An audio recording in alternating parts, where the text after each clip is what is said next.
시그널픽에서는 천하람 개혁신당 원내대표 모시고 자세한 얘기 나누겠습니다. 어서 오세요. 네, 개혁신당 천하람입니다. 예. 대통령 탄핵 심판 얘기부터 좀 해보겠습니다. 네. 어제 탄핵 심판장의 모습을 드러냈는데 예상보다는 좀 일찍 끝난 것 같아요. 1시간 43분 만에 끝났는데 대통령이 그래도 꽤 많은 이야기를 했거든요. 네. 이런 것 때문에 출석을 한 거겠죠? 네, 여러 가지. 그렇습니다. 이제 네. 본인의 입장을 기본적으로 밝혔고요. 예. 어제는 보통 윤석열 대통령이 평소에는 조금 말씀을 많이 하시는 편인데 어제는 조금 약간 긴장돼 보이기도 하셨고, 그리고 어제도 헌법재판정이기 때문에 좀 최대한 헌법재판관에 대한 존중을 가지고 말을 장황하게 하지는 않으려고 노력하는 모습이었습니다. 예. 예, 그런 점은 뭐 저는 괜찮았다고 평가합니다. 뭐 빨간 넥타이에 이제 네이비색 남색 정장을 입었는데 그게 뭐 계엄 선포 당일 의상도 뭐 비슷하고 뭐 그런 모습이었어요. 뭐 넥타이 빨간색 맨 거에 좀 의미를 두는 분도 계시던데 어제 모습은 좀 어떻게 보셨습니까? 머리도 네. 좀 정돈은 되어 있고 뭐 이렇더라고요. 아마도 지금 그 구금 상태이긴 하지만 현직 대통령이기 때문에 경호처의 일정 부분 그 보좌를 받는 게 아닌가 예. 보여졌습니다. 네. 뭐 용모 같은 부분도 구금되어 있지 않았을 때와 크게 달라지지 않았고요. 네. 약간 살이 빠진 것 같은 느낌을 받긴 했습니다. 그리고 네.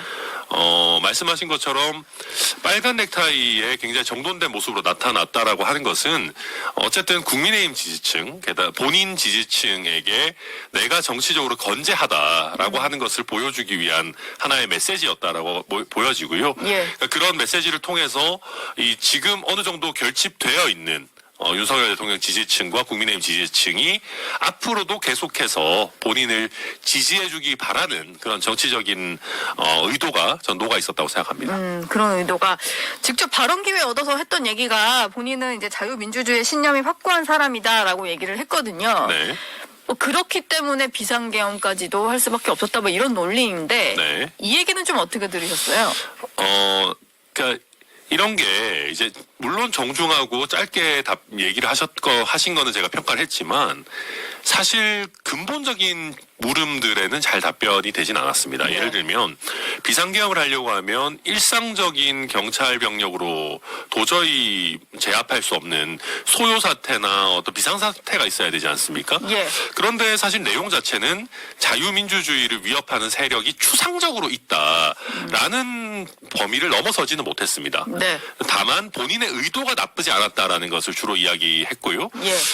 그리고 이제 국회에 군을 보낸 부분도 이것이 표결을 방해하려고 하는 것이 아니라 오히려 뭐 안전을 유지하기 위한 목적이다라는 식으로 얘기를 했는데 사실 그렇다라고 하면 왜 본청의 유리 창문까지 깨고 군인들이 들어갔어야만 했는지 네. 설명이 잘 안 되거든요. 예. 단지 그냥 보좌진과 국회 공무원들이 미니까 다시 나오지 않았냐. 내가 그거 뭐 약간 이제 예전에도 그런 거였잖아요. 막으려고 했으면 못 막았겠냐. 예. 표결을. 네. 그런 식의 논리만 되풀이하고 있어서 저는 뭐랄까요, 좀 대통령께서 억지로 사실을 외면하려고 하거나 좀 심하게 말해서는 계속해서 거짓말을 하려고 한다라고 느껴졌습니다. 네.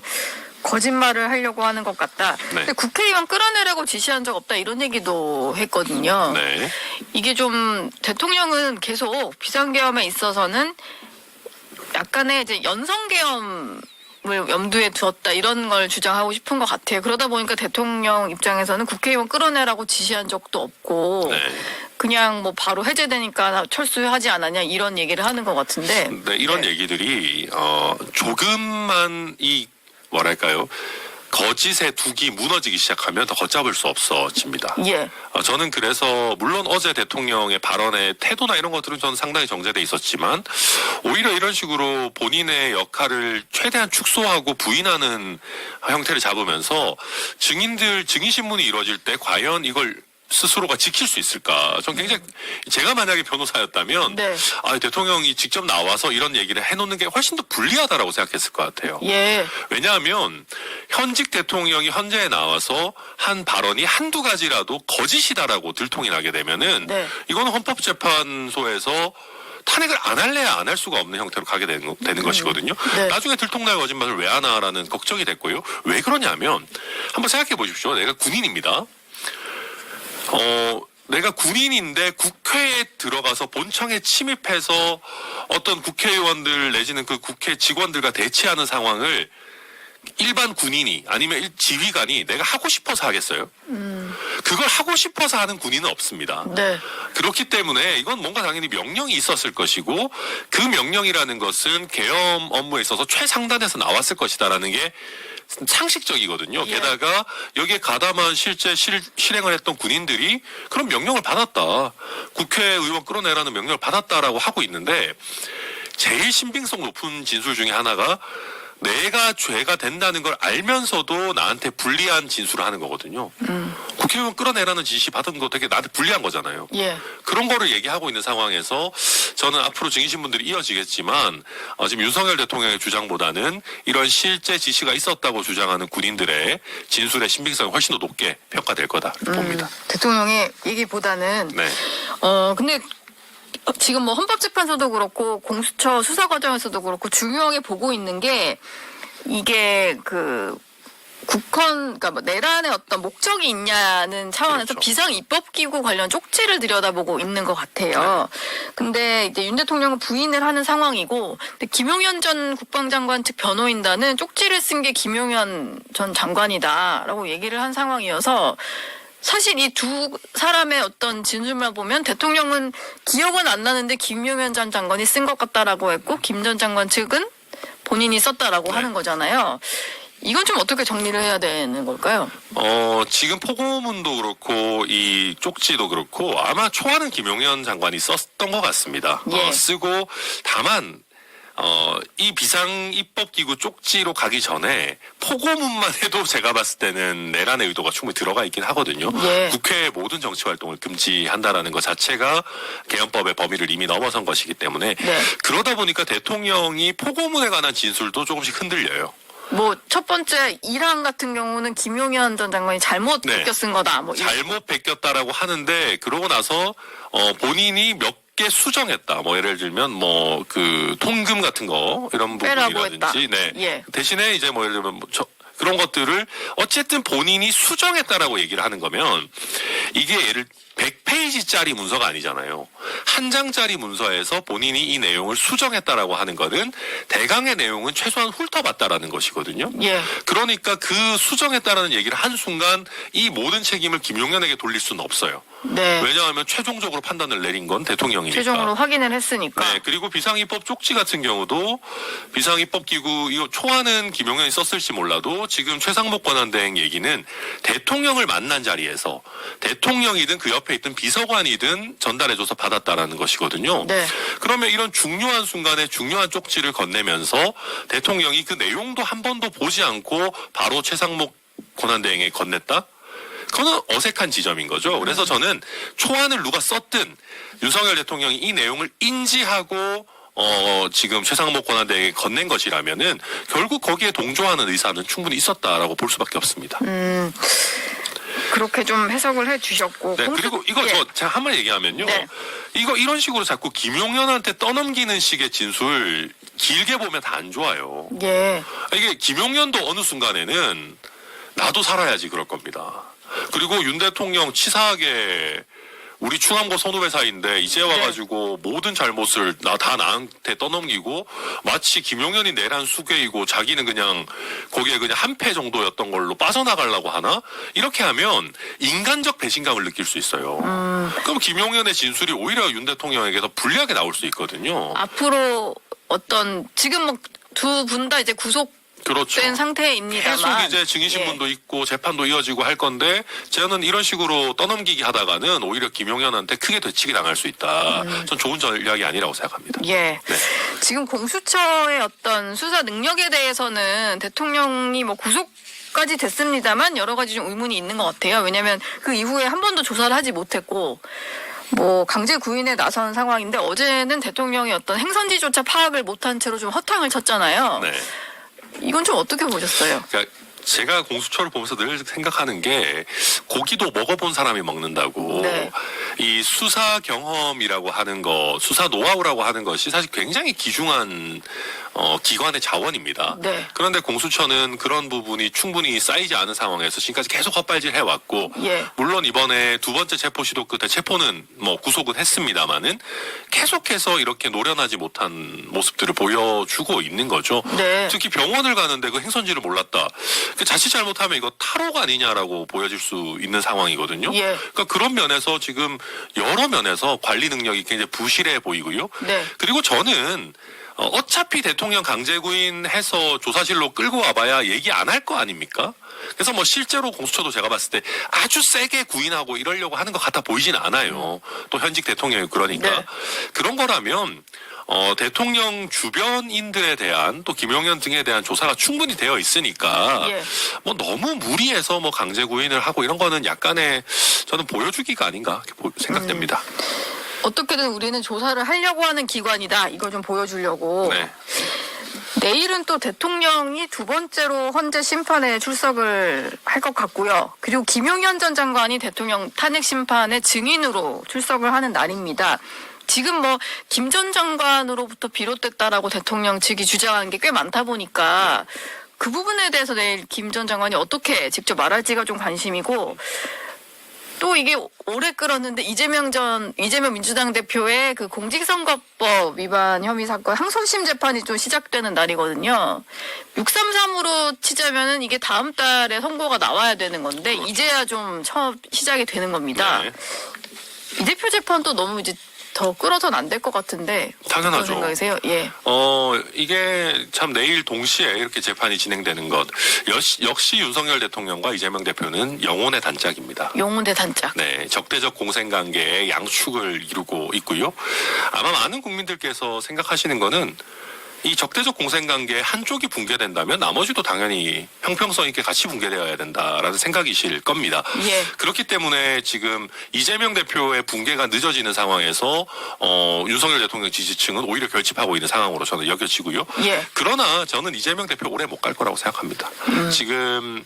지금까지는 꼼수로 연장을 해왔습니다. 송달을 안 받고 변호인 선임계를 안 내고 해서 국선 변호사가 지정됐다가 다시 넣어서 취소되고 정말 꼼수 연기 전략의 정석을 보여줬거든요. 이재명 예. 대표가. 네. 근데 그러다 보니까 오히려 법원이 너무 티나게 연기하려고 한다라고 해서 신권 배당을 중지해버리겠다. 그러니까 이재명 대표 재판에 집중해서 3월 12일인가요?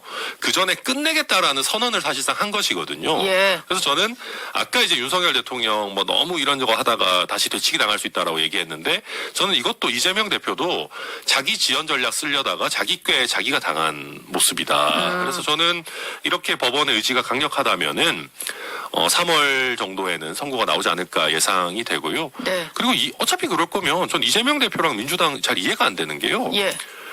정치적인 어떤 메시지로 윤석열 대통령의 탄핵 심판도 빠르게 진행하고 이재명 대표에 대한 이 형사재판도 빨리 진행해달라. 국민들이 원하는 맨날 요새 민주당 의원님들 보면 지연된 정의는 정의가 아닙니다. 탄핵 심판 신속하게 해야 됩니다라고 하잖아요. 예. 내로남불 논란에서 빠지려면 저도 빨리 수사해 주십시오. 그리고 대선 나가려는 사람이면 당연히 그래야 되는 거 아니에요? 그렇죠. 저는 제가 무죄를 확신하니까 빨리 재판해서 내 이 사법 리스크를 법원이 털어달라. 나는 깔끔하게 대선 나가고 싶다. 예. 이게 정상인데 지금 그러지 않고 계속 이상한 거 하면서 민주파출소 이런 거나 가동하고 있으니까 네. 당연히 국민들의 지탄을 받는 거죠.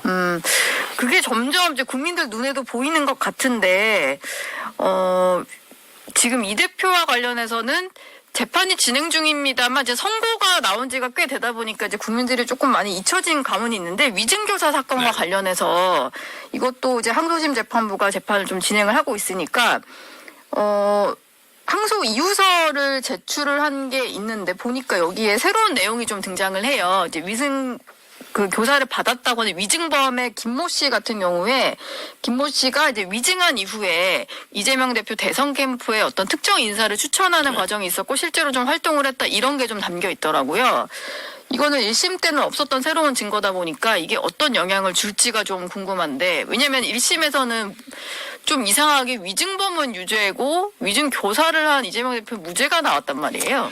그러니까 뭐 제가 생각했을 때는 이재명 대표도 변호사 출신이기 때문에 두뇌 풀가동을 해서 최대한 위증이 안 되는 형태로 이제 어미들을 최대한 바꿨습니다. 뭐 예를 들면 이렇게 증언해줘 이런 게 아니라 어미를. 예, 어미를 이렇게 뭐 이렇게도 우리가 생각할 때는 이런데 뭐 기억을 좀 살펴봐 뭐 이런 식이었던 것 같아요. 정확한 기억 안 나지만 기억을 되살려봐. 최대한 위증 교사를 피하기 위해서 두뇌 풀가동을 한 게 느껴졌어요. 예. 아마 법원에서도 그런 점을 고려해서 이제 위증범은 유죄, 이재명 대표는 무죄라고 하는 다소 국민들이 이해하기 어려운 결과가 나온 것 같은데 네. 그런데 문제는 이번에 검찰에서 항소 유서를 제출한 것처럼 위증범이 인사청탁을 하고 이재명 대표가 그걸 어느 정도 받았다라고 한다면은 결국은 위증교사의 대가관계가 일정 부분 있었던 것 아닌가. 아니면 최소한 그때 당시에 대가관계가 명확하게 논의되진 않더라도 네. 상호 간에 뭔가 이재명 대표를 위해서 사실과 다른 얘기를 한다는 거에 대한 최소한 묵시적 합의는 있었던 것 아닌가라고 보여질 수가 있습니다. 그래서 이 부분은 항소심에서 인정된다면 네. 이재명 대표가 두뇌 풀가동을 해서 어미를 바꿨던 것이 결국은 형식에 불과하고 실질은 위증을 해주는 대가관계가 이미 정치적으로든 뭐 이렇게 존재했다. 뭐 이렇게 바뀐다면 이거는 뭐 게임 체인저가 될 수도 있겠죠. 예. 이재명 대표도 최근에 민주당 지지율 하락세에는 좀 신경을 쓰는 것 같아요. 뭐 원인 분석을 했다 뭐 이런 보도까지도 좀 나오고 있는데 내일은 본인의 어떤 선거법 위반 사건 재판이 시작되는 날인데 또 별도 기자회견도 연다고 하더라고요. 네. 좀 위기감을 느끼는 것 같다 이렇게 보이는 거죠. 저는 이거 보면서 약간 예. 웃음이 났던 게 지지율 하락의 원인이 이재명 대표 본인인데 네. 왜 본인이 찾으라고 무슨 지시를 다른 하나? 사람들한테 예. 원인을 찾으라고 분석하라고 지시를 해요. 그러면 민주당에 계시는 분들이 퍽이나 원인은 이재명 대표입니다. 재판 지연하는 전략 괜히 썼다가 국민들의 반감을 산 겁니다. 그렇게 써오겠어요? 예. 뭐 이상한 얘기 써오겠죠. 뭐 윤석열 대통령 뭐 지지층이 결집하고 뭐 예를 들면 더불어민주당이 더 세고 신속하게 잘 치고 나가지 못해서 그렇다. 뭐 이런 약간 국민들의 의사랑 동떨어진 얘기 또 예. 만들어 올 걸로 저는 추측합니다. 아니면 뭐 보수의 과표집이다. 뭐 그렇죠. 이러다가, 여론조사가 예. 잘못됐다. 아니면 뭐 SNS를 통한 카카오톡을 통한 뭐 가짜 뉴스가 너무 광범위하게 살포돼서 뭐 국민들이 선동당했다. 이런 얘기나 할 건데 예. 문제의 본질은 본인이거든요. 본인이 재판을 나도 빠르게 받겠습니다. 저도 내로남불하지 않겠습니다라는 선언을 하면 훨씬 더 일들이 풀릴 거예요. 그래서 저는 이 뭐 수십 페이지짜리 분석 보고서 필요 없다. 이재명 대표 그냥 거울을 보시라. 예. 예, 그 거울이 제가 봤을 때 그냥 분석 보고서입니다. 거울이 답이다. 예, 거울 속에 답이 있다. 네. 뭐 지지율이 조금 빠져서인지 모르겠는데 비명계가 조금씩 목소리를 내기 시작했는데 임종석 전 대통령 비서실장 같은 경우는 어제 이렇게 얘기했거든요. 이재명 대표 한 사람만 바라보는 민주당 이대로 괜찮은가라고 얘기를 했어요. 네. 조금씩 시작된 것 같은데 뭔가 비명계들이 좀 뭉쳐서 다른 목소리를 낼 수 있을까요? 지난 총선 앞두고 있었던 뭐 그런 것들처럼? 뭐 할 수는 있을 것 같은데 지금 템포도 너무 느리고 강도도 너무 약해요. 그러니까 지금 김동연 지사는 어쨌든 현역 지사니까 뭐 그렇다 치더라도 김부겸 전 총리나 뭐 김경수 전 지사나 이런 분들은 만약에 생각이 있다면 네. 생각이 있다면은 뭔가 적극적으로 활동을 이제 시작해야 돼요. 시작해야 되고 언제까지 그냥 감나무 밑에서 입 벌리고 있다가 뭐 감 떨어지면 해볼까 말까 이렇게 하겠어요. 그리고 지금도 임종석 실장 글쎄요. 저는 임종석 실장이 본인이 대선 후보가 되려는 생각 본인이 있는지 모르겠지만 대부분의 사람들은 공감 안 할 거거든요. 그러니까 저는 임종석 실장도 답답해서 이런 얘기 하는 거라 생각합니다. 예. 예, 저 이 비명계 대선 주자라고 하는 분들이 너무 뭘 제대로 된 행보를 보여주지 못하고 있으니까 그래서 나라도 좀 포문을 열어야겠다. 그렇죠. 예. 그런 정도 수준이라고 봐요. 실제로 뭐 의미 있는 대항마가 될 수 있을지는 오히려 이분들은 종속 변수다. 예를 들면 이재명 대표가 항소심에서 유죄가 나와야 본격적으로 이런 움직임들이 저는 뭐 정치적 의미를 가질 거다 생각합니다. 천하람 원내대표를 모셨으니까 또 개혁신당 얘기를 안 할 수가 없는데 네. 뭐 천 원내대표 입장에서도 보시는 이제 지지자들에게 조금 송구한 상황이지 않을까 싶습니다.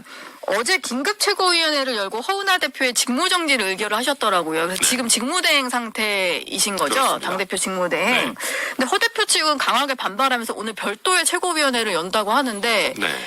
이대로 가면은 거의 뭐 한지붕 두 가족처럼 최고위도 계속 따로 열고 뭐 이렇게 싸우는 모습만 비춰지게 되잖아요. 어떻게 정리할 방법은 없습니까? 우선 제가 죄송합니다. 우선 윤석열 대통령에 대해서도 제가 굉장히 뭐 국민에 대해서 괜히 오히려 되치기 당할 수 있는 얘기들 하고 있다. 이재명 대표에 대해서도 문제는 거울을 보시라 본인이다라고 말씀을 드렸는데 저희 개혁신당도 그렇고 저도 그렇고 솔직히 그렇게 잘하고 있지 않습니다. 예.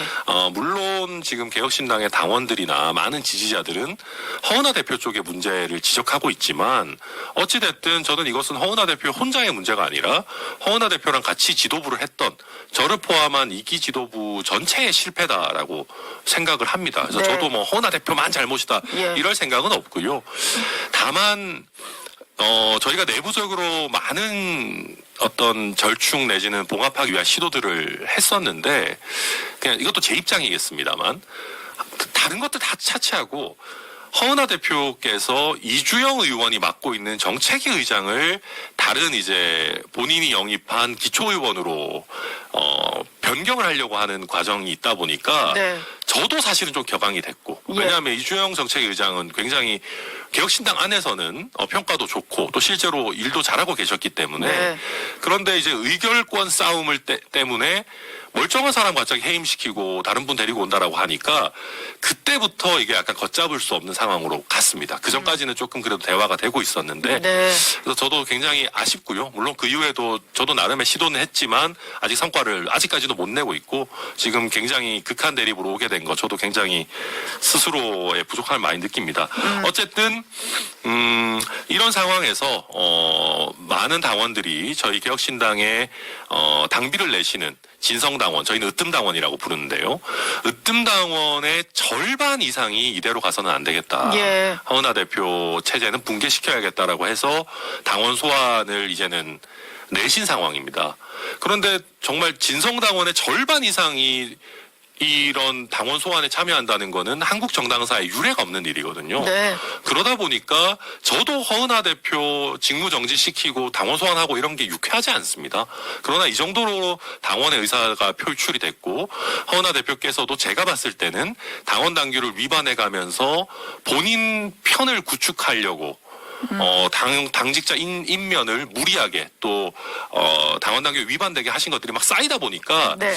이제는 어쩔 수 없는 상황이 됐고 너무 이렇게 한 지붕에서 뭐 최고위가 두 개가 되고 이런 상황이 길게 되지 않도록 당원 소환 이제 투표가 남았습니다. 청구가 됐고 투표가 예. 남았는데 네.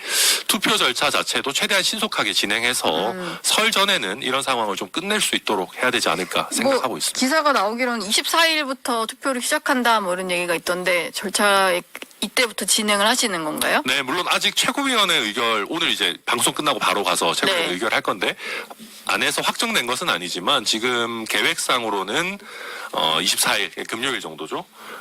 부터 진행을 해서 주말 정도에는 마무리할 계획으로 삼고 예. 있습니다.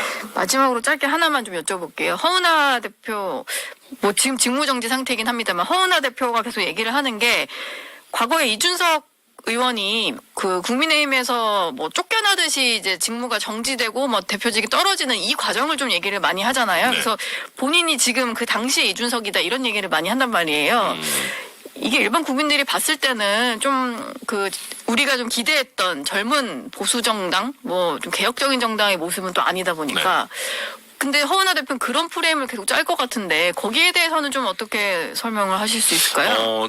개혁신당 내부 사정을 잘 아는 분들이라면 허은하 대표의 문제점이 뭐 당직자들에 대한 어떤 당직자들의 불만으로 가장 먼저 표출됐고 사실상 당을 운영하기 어려운 허은하 대표 체제가 허은하 대표 스스로 무너진 것이라는 것을 아실 겁니다. 예. 근데 그것은 개혁신당을 잘 알고 관심이 많은 분들은 그렇게 느끼시겠지만 그렇지 않은 많은 국민들께서는 어쨌든 선출된 당대표를 좋지 않은 형태로 이렇게 중도에 하차시키는 것에 대해서 당연히 걱정들이 많이 있으시고 안 좋게 보실 부분들이 있을 겁니다. 저는 예. 그래서 저희 내부의 여러 논리는 있겠지만 어떤 이유에서든 저는 이것은 이준석 의원을 포함해서 개혁신당 구성원 모두가 국민들 앞에는 겸허하게 반성해야 되는 부분이라고 생각합니다.